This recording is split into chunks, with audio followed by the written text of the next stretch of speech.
एक ऐसा हथियार जो आसमान से गिरता और पूरा शहर गायब हो जाता। एक ऐसी मशीन जो बिना पायलट के हजारों किलोमीटर उड़कर अपने टारगेट को डिस्ट्रॉय कर देगी। और एक ऐसा प्रोजेक्ट जो अगर पूरा हो जाता तो शायद आज दुनिया का नक्शा ही अलग होता। ये कोई साइंस फिक्शन नहीं है, ये सच है। और ये सब बनाया जा रहा था एक आदमी के लिए, अडोल्फ हिटलर। लेकिन सवाल ये है कि क्या हिटलर सच में ऐसे वेपन्स बना चुका था जो दुनिया बदल सकते थे? और अगर हाँ, तो फिर वो जीत क्यों नहीं पाया? धमाका इतना तेज कि जमीन हिल गई। लेकिन अजीब बात यह थी कि किसी ने कुछ आते हुए नहीं देखा। न कोई प्लेन, न कोई मिसाइल, न कोई वार्निंग। बस एक पल में सब खत्म। लोगों को समझ ही नहीं आया कि ये हुआ क्या। और फिर कुछ सेकंड बाद आसमान में सिर्फ धुआं था और जमीन पर तबाही। ये कोई फिल्म का सीन नहीं है, ये हकीकत है। और ये हमला हुआ था उस समय जब दुनिया दूसरे विश्व युद्ध की आग में जल रही थी, यानी वर्ल्ड वॉर 2। लेकिन इस हमले को खास बनाता है एक सवाल, हमला हुआ कैसे जब किसी ने कुछ देखा ही नहीं। लंदन के लोग उस दिन के बाद से डर में जीने लगे थे।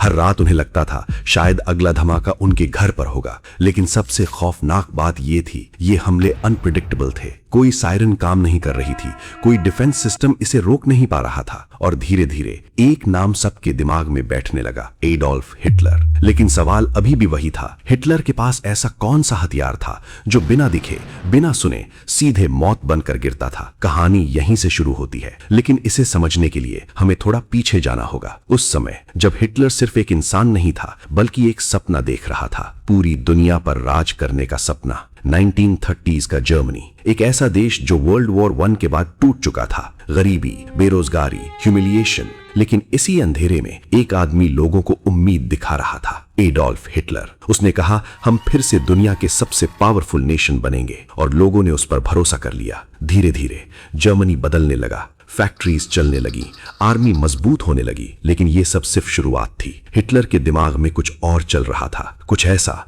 जो दुनिया ने पहले कभी नहीं देखा था। एक दिन जर्मनी के टॉप साइंटिस्ट्स को एक सीक्रेट मीटिंग के लिए बुलाया गया। रूम के अंदर साइलेंस था। और फिर हिटलर ने कहा, मुझे ऐसे हथियार चाहिए जो दुनिया को घुटनों पर ला दें। ये सिर्फ एक ऑर्डर नहीं था, ये एक मिशन था। और यहीं से शुरू हुआ सीक्रेट वेपन्स प्रोग्राम। इस प्रोग्राम के अंदर क्या हो रहा था ये दुनिया से पूरी तरह छुपाया गया। साइंटिस्ट्स को अंडरग्राउंड लैब्स में रखा गया। उनसे ऐसे एक्सपेरिमेंट्स करवाए गए जो पहले कभी नहीं हुए थे। कुछ साइंटिस्ट्स एक्साइटेड थे, उन्हें लगा ये टेक्नोलॉजी दुनिया को बदल सकती है। लेकिन कुछ डर गए, क्योंकि उन्हें पता था ये टेक्नोलॉजी गलत हाथों में है। लेकिन अब बहुत देर हो चुकी थी, काम शुरू हो चुका था। और धीरे धीरे जर्मनी ऐसी चीजें बनाने लगा जो बाकी दुनिया इमेजिन भी नहीं कर सकती थी। 1944 वॉर अपने पीक पर था। एलाइड फोर्सेस जर्मनी को हराने के करीब थीं। लेकिन तभी लंदन पर वो मिस्टीरियस एक्सप्लोजन शुरू हुए। लोगों को लगा ये नॉर्मल बॉम्बिंग है, लेकिन जल्द ही उन्हें समझ आ गया ये कुछ अलग है। क्योंकि हर एक्सप्लोजन के बाद एक ही सवाल उठता था, ये आया कहां से? और जवाब था, आसमान से। लेकिन इतना फास्ट कि कोई देख नहीं पाया।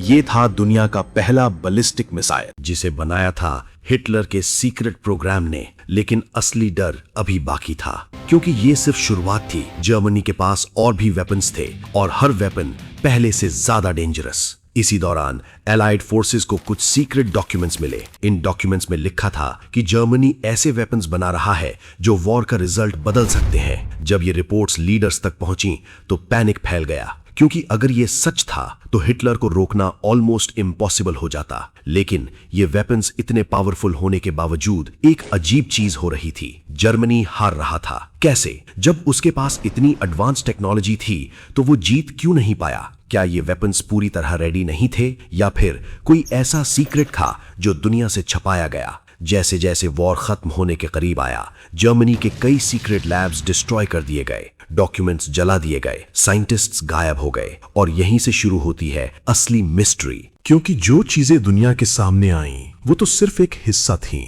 लेकिन जो छुपा लिया गया वो आज भी सवाल बना हुआ है। कुछ लोग कहते हैं हिटलर के पास ऐसे वेपन्स थे जो आज की टेक्नोलॉजी से भी आगे थे। कुछ कहते हैं वो बस एक्सपेरिमेंट्स थे जो कभी पूरे नहीं हो पाए। लेकिन सच क्या है, ये आज भी एक रहस्य है। और इसी रहस्य को समझने के लिए हमें जाना होगा उस हथियार तक जिसने पहली बार दुनिया को ये एहसास दिलाया कि फ्यूचर का वॉर कैसा होने वाला है। एक ऐसा वेपन जो ना सिर्फ सिटीज को डिस्ट्रॉय करता था बल्कि लोगों के दिमाग में डर भर देता था। V2 rocket. लेकिन ये सिर्फ एक मिसाइल नहीं था, ये था मॉडर्न वॉरफेयर की शुरुआत, और इसकी कहानी इतनी शॉकिंग है कि शायद तुम सोच भी नहीं सकते। लेकिन असली सवाल यह है, ये V2 रॉकेट काम कैसे करता था, क्यों इसे रोकना इम्पॉसिबल था, और क्या ये सच में स्पेस तक पहुंच चुका था? और सबसे खतरनाक बात, क्या हिटलर इसके बाद न्यूक्लियर वेपन्स के और भी करीब पहुंच चुका था? आसमान बिल्कुल शांत था, ना कोई आवाज, ना कोई खतरे का संकेत। लोग अपने रोज के काम में लगे हुए थे, और फिर अचानक एक भयानक धमाका, इतना तेज कि पूरी जमीन हिल गई। लेकिन इस बार लोगों को एक चीज समझ आ गई थी, ये कोई साधारण हमला नहीं था, क्योंकि धमाका पहले हुआ और आवाज बाद में आई। यही वो पल था जब दुनिया ने पहली बार महसूस किया कि युद्ध बदल चुका है। और इस बदलाव के पीछे था एक ऐसा हथियार जो अपने समय से दशकों आगे था, V2 रॉकेट। ये सिर्फ एक मिसाइल नहीं था, ये था दुनिया का पहला बैलिस्टिक मिसाइल, एक ऐसा हथियार जो आसमान में इतनी ऊंचाई तक जाता था जहां तक उस समय कोई प्लेन नहीं पहुंच सकता था, और फिर सीधा अपने टारगेट पर गिरता था, बिना वार्निंग, बिना चांस। इसका मतलब साफ था, इसे रोकना लगभग इम्पॉसिबल था। लेकिन असली सवाल अभी भी बाकी था, जर्मनी ने ये टेक्नोलॉजी हासिल कैसे की? जब बाकी दुनिया अभी भी बेसिक वेपन्स पर डिपेंड थी, तो हिटलर इतना आगे कैसे निकल गया? इसका जवाब छुपा है एक इंसान में, एक ऐसा साइंटिस्ट जिसने फ्यूचर को देख लिया था, Wernher von Braun. Von Braun कोई साधारण साइंटिस्ट नहीं था, वो रॉकेट्स का दीवाना था। उसका सपना था इंसान को स्पेस तक पहुंचाना, लेकिन उसकी किस्मत उसे ले आई हिटलर के सीक्रेट प्रोग्राम में। जब हिटलर को उसके टैलेंट के बारे में पता चला, तो उसने उसे एक ऑफर दिया, तुम अपने सपने पूरे करो और मैं तुम्हें रिसोर्सेज दूंगा। लेकिन इसके पीछे एक शर्त थी, ये टेक्नोलॉजी पहले वॉर के लिए यूज होगी। और यहीं से शुरू हुआ V2 रॉकेट प्रोजेक्ट। जर्मनी के एक रिमोट एरिया में एक सीक्रेट फैसिलिटी बनाई गई। यहां दिन रात एक्सपेरिमेंट्स चल रहे थे, फेलियर्स, एक्सप्लोजन्स। लेकिन धीरे धीरे एक ऐसा वेपन तैयार हो रहा था जो इतिहास बदल सकता था। V2 रॉकेट का डिजाइन उस समय के लिए अनबिलीवेबल था। ये रॉकेट फ्यूल से चलता था, ये साउंड से तेज गति से ट्रैवल करता था, और ये 80-90 किलोमीटर की ऊंचाई तक जा सकता था। सोचो, उस समय प्लेन्स मुश्किल से 10-12 किलोमीटर तक जाते थे, और ये रॉकेट स्पेस के किनारे तक पहुंच रहा था। इसीलिए जब ये गिरता था तो पहले एक्सप्लोजन होता था, और फिर उसकी आवाज सुनाई देती थी, क्योंकि ये साउंड से भी तेज था। अब समझ में आता है लोग इसे आते हुए क्यों नहीं देख पाते थे। 1944 में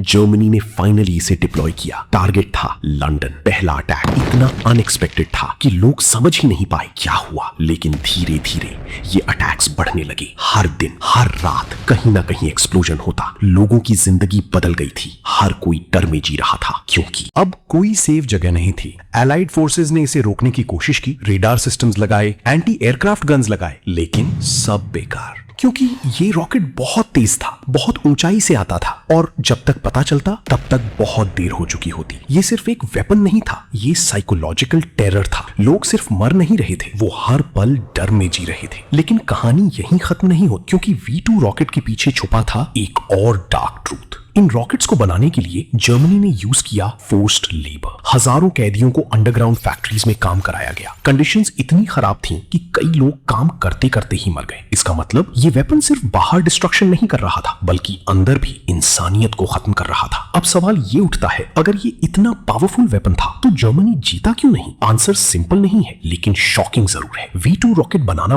बहुत एक्सपेंसिव था। एक रॉकेट बनाने में बहुत रिसोर्सेज लगते थे, और उसका इंपैक्ट उतना बड़ा नहीं था जितना उम्मीद की गई थी। मतलब ये पावरफुल था, लेकिन एफिशिएंट नहीं। इसके अलावा एलाइड फोर्सेस ने पीनेमुंडे फैसिलिटी पर हमला कर दिया, जिससे प्रोडक्शन स्लो हो गया। और सबसे बड़ी बात, ये वेपन बहुत देर से आया। अगर ये टेक्नोलॉजी 2-3 साल पहले आ जाती तो शायद हिस्ट्री बदल सकती थी। लेकिन अब वॉर अपने एंड के करीब था। जर्मनी कमजोर हो रहा था, और हिटलर और भी डेस्परेट। उसे अब सिर्फ एक चीज चाहिए थी, कोई ऐसा वेपन जो इंस्टेंटली वॉर खत्म कर दे। और यहीं से शुरू होता है अगला फेज, जहां V2 रॉकेट भी छोटा लगने लगता है, क्योंकि अब बात होने वाली है ऐसे वेपन्स की जो पूरी दुनिया को खत्म कर सकते थे। न्यूक्लियर वेपन्स, जेट फाइटर्स, और कुछ ऐसे मिस्टीरियस प्रोजेक्ट्स जिनके बारे में आज भी पूरी सच्चाई सामने नहीं आई। लेकिन सबसे बड़ा सवाल अभी बाकी है, क्या हिटलर न्यूक्लियर बॉम्ब बनाने के बहुत करीब पहुंच चुका था? क्या उसके पास ऐसे जेट फाइटर्स थे जो किसी भी कंट्री को हरा सकते थे? और वो मिस्टीरियस प्रोजेक्ट्स जिनके बारे में कहा जाता है कि वो आज की टेक्नोलॉजी से भी आगे थे, क्या ये सब सच था या सिर्फ एक मिथ? और अगर ये सच था तो दुनिया आज कैसी होती अगर ये वेपन्स टाइम पर रेडी हो जाते। एक तेज चमक, इतनी तेज कि आंखें बंद करने का भी समय नहीं मिला और फिर सब कुछ खत्म। एक पूरा शहर कुछ ही सेकंड में गायब। 1945 जब दुनिया ने हिरोशिमा एटॉमिक बॉम्बिंग देखा तब पहली बार इंसानियत को एहसास हुआ साइंस कितनी खतरनाक हो सकती है। लेकिन यहाँ एक सवाल उठता है, अगर ये बॉम्ब जर्मनी ने पहले बना लिया होता तो क्या होता? क्या हिटलर सच में न्यूक्लियर बॉम्ब बनाने के करीब था या ये सिर्फ एक डर था जो दुनिया को सालों तक सताता रहा? सच जानने के लिए हमें जाना होगा जर्मनी के सीक्रेट लैब्स में जहां चल रहा था यूरेनियम प्रोजेक्ट। ये प्रोजेक्ट था न्यूक्लियर एनर्जी और एटॉमिक बॉम्ब बनाने का। जर्मनी के टॉप साइंटिस्ट्स इस पर काम कर रहे थे। उनका गोल था दुनिया का सबसे पावरफुल वेपन बनाना। लेकिन यहाँ एक ट्विस्ट है, जर्मनी के पास टैलेंट था, रिसोर्सेज भी थे, फिर भी वो न्यूक्लियर बॉम्ब क्यों नहीं बना? इसका जवाब थोड़ा कॉम्प्लेक्स है लेकिन शॉकिंग भी। सबसे पहली गलती, जर्मनी ने न्यूक्लियर रिसर्च को उतना प्रायोरिटी नहीं दिया। उन्हें लगा ये टेक्नोलॉजी प्रैक्टिकल नहीं है और इसी मिस्टेक ने हिस्ट्री बदल दी। दूसरी तरफ अमेरिका ने शुरू किया मैनहट्टन प्रोजेक्ट, जहां हजारों साइंटिस्ट्स दिन रात काम कर रहे थे और रिजल्ट हिरोशिमा और नागासाकी। अब सोचो अगर ये उल्टा होता, अगर जर्मनी पहले एटॉमिक बॉम्ब बना लेता तो क्या दुनिया आज भी एग्जिस्ट करती? लेकिन कहानी यहीं खत्म नहीं होती, क्योंकि हिटलर के पास एक और ट्रम्प कार्ड था, जेट फाइटर्स। जब पूरी दुनिया स्लो प्रोपेलर प्लेन्स यूज कर रही थी, जर्मनी ने बना लिया था मेसरश्मिट 262 जेट फाइटर। ये प्लेन इतना तेज था कि एनिमी इसे पकड़ ही नहीं पाते थे। ये फ्यूचर का वेपन था जो प्रेजेंट में आ चुका था। एलाइड पायलट्स ने जब पहली बार इसे देखा तो वो शॉक में थे, क्योंकि ये उनकी टेक्नोलॉजी से कई साल आगे था। लेकिन फिर वही सवाल, इतना पावरफुल वेपन होने के बावजूद जर्मनी हार क्यों गया? आंसर है हिटलर खुद। उसने एक बड़ी गलती की। उसने मेसरश्मिट 262 को फाइटर प्लेन की जगह बॉम्बर की तरह यूज करने का ऑर्डर दिया। इससे क्या हुआ? उसकी स्पीड और एडवांटेज कम हो गया और एक गेम चेंजिंग वेपन पूरी तरह यूज ही नहीं हो पाया। अब इमेजिन करो, अगर हिटलर ने सही डिसीजन लिया होता तो क्या रिजल्ट अलग होता? लेकिन अभी भी सबसे बड़ा रहस्य बाकी है, वो प्रोजेक्ट्स जिनके बारे में आज भी पूरी सच्चाई सामने नहीं आई। कुछ रिपोर्ट्स कहती हैं जर्मनी एंटी ग्रेविटी टेक्नोलॉजी पर काम कर रहा था, एक डिवाइस जिसको डाई ग्लॉके, जिसको द बेल कहा जाता है। ये डिवाइस ग्रेविटी को कंट्रोल कर सकता था और टाइम को भी अफेक्ट कर सकता था, लेकिन इसके सॉलिड प्रूफ्स नहीं मिले। फिर भी कई लोग मानते हैं ये एक्सपेरिमेंट सच था। इसी तरह कुछ सिद्धांत ये भी कहते हैं जर्मनी यूएफओ जैसी फ्लाइंग मशीन्स बना रहा था, सर्कुलर क्राफ्ट्स, जो आज की यूएफओ जैसे दिखते थे। अब सवाल ये है, क्या ये सच था या सिर्फ इमेजिनेशन?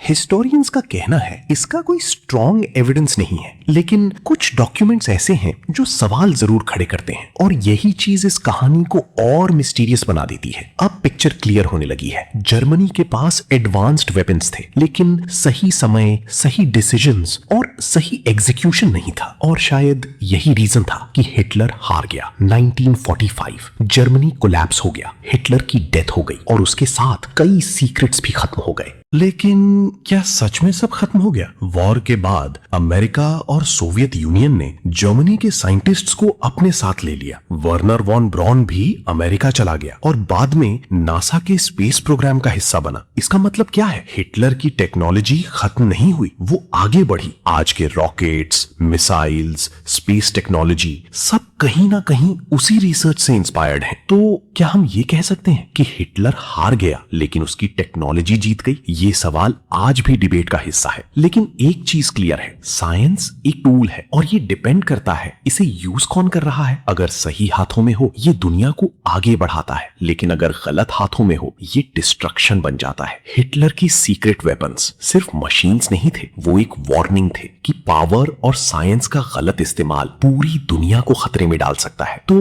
तुम क्या सोचते हो, अगर हिटलर न्यूक्लियर बॉम्ब पहले बना लेता क्या दुनिया आज एग्जिस्ट करती? और क्या सच में कुछ ऐसी सीक्रेट्स अभी भी छुपे हैं जो हमें नहीं बताए गए? अपना जवाब कमेंट में जरूर बताओ। अगर वीडियो अच्छा लगा हो तो कमेंट जरूर करें और द भारत आर्काइव को लाइक करें, चैनल को सब्सक्राइब करना मत भूलना। मिलते हैं अगले वीडियो में। धन्यवाद।